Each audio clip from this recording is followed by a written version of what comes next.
Welcome to Swolehammer. The release of new Battletomes are always an exciting time, but now we have the 3rd edition Nighthaunt Battletome, and our resident ghost pervert Riley is very much excited to go over the biggest winners from the Battletome. That's true, I am. So enough of this bullshit. Point number 1. There's overall faction buffs that are really, really neat, honestly. So to kick things off, base 8-inch movement. Updates to Ethereal are really cool. Your ghost can now retreat and charge in a turn, which is a big kind of plus because you also have a mechanic called Wave of Terror, to where whenever you charge into an enemy, depending on what you roll for the charge, you get a range of debuffs that you can apply to your enemy. In addition to Ethereal, you now also just get a baseline 6-up ward, which is pretty crazy. It seems like ward saves are starting to become a little more commonplace. Yeah, definitely every 3rd edition Battletome seems to at least have some sort of ward or like a spell that gives ward. Yeah, somewhere in the mix. And then we also have a new command ability to where you can give a unit, basically, instead of a 6-up ward, a 5-up ward.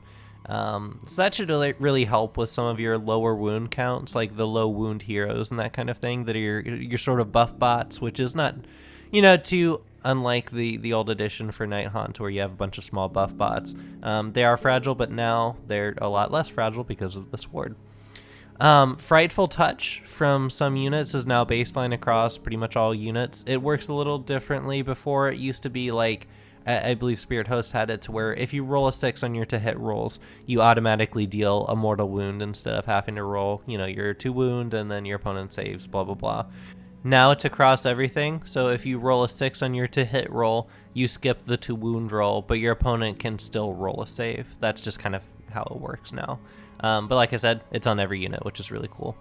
There's just lots of new battle tactics and grand strategy options for your Nighthaunt.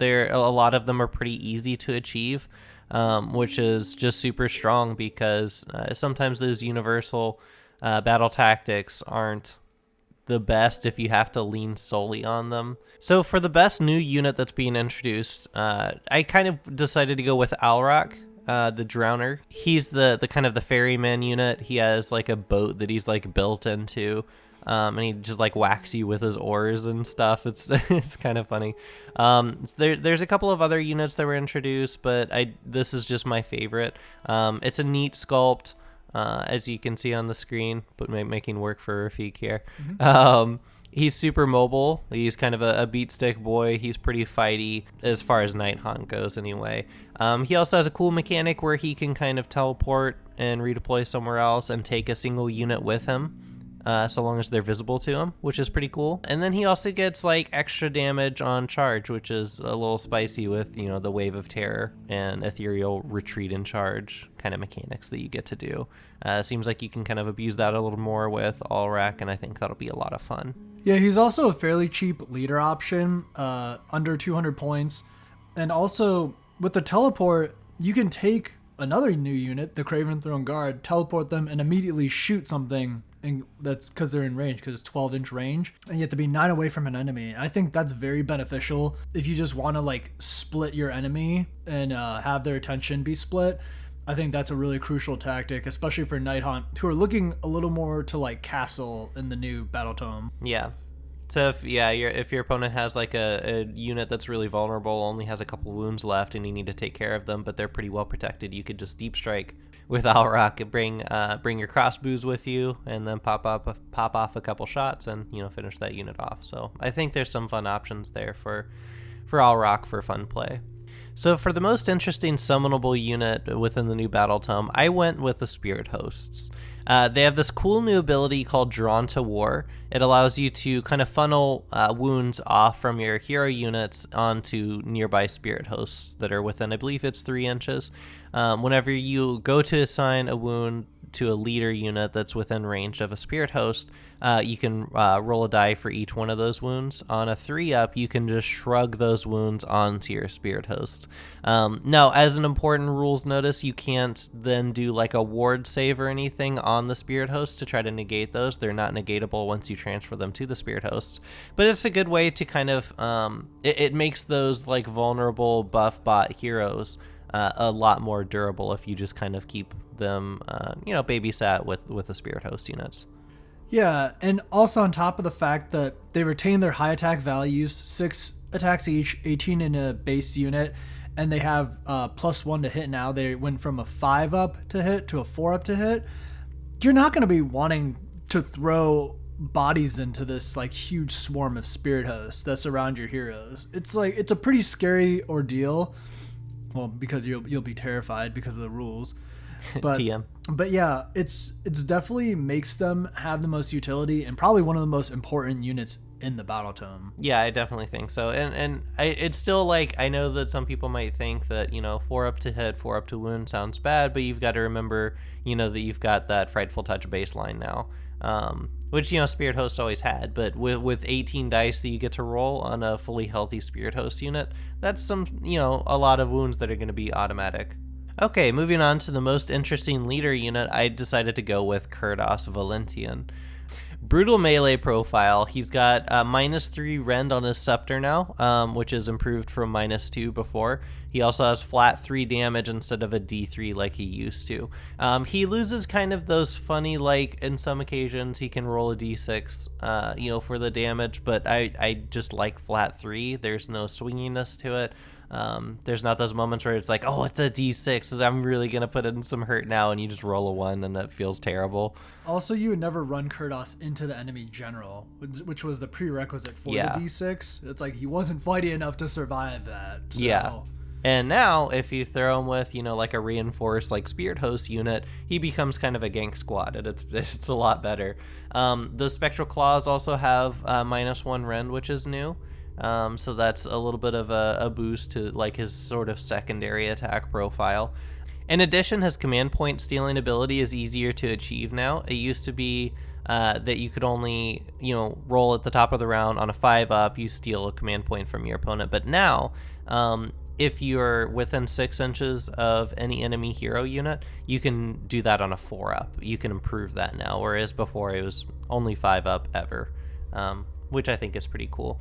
210 points also just makes him a steal for the point value. It's pretty insane that you get that much value out of 210 points. And I just like him a lot. I think he's had a major glow up, and I can't wait to use him. Last and definitely not least, we have new ways to play. We have 4 new sub-factions now. Reichenor's Condemned is unfortunately condemned.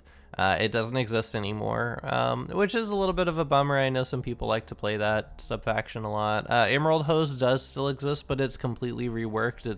There's no similarities between the old Emerald Host and the new Emerald Host. I think they just like the name, I guess.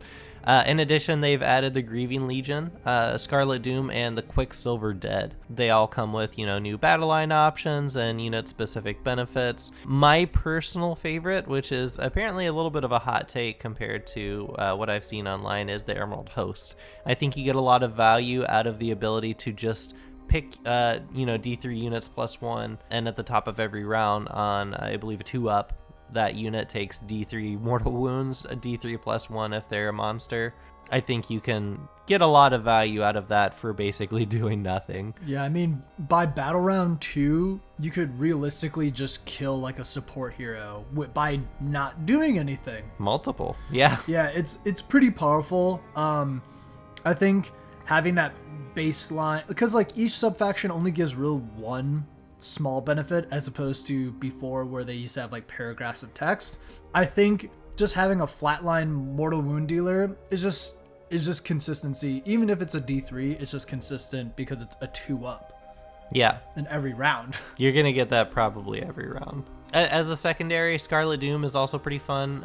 It gives you like mortal wounds on charges for your Bladegeist Revenants, which is pretty cool.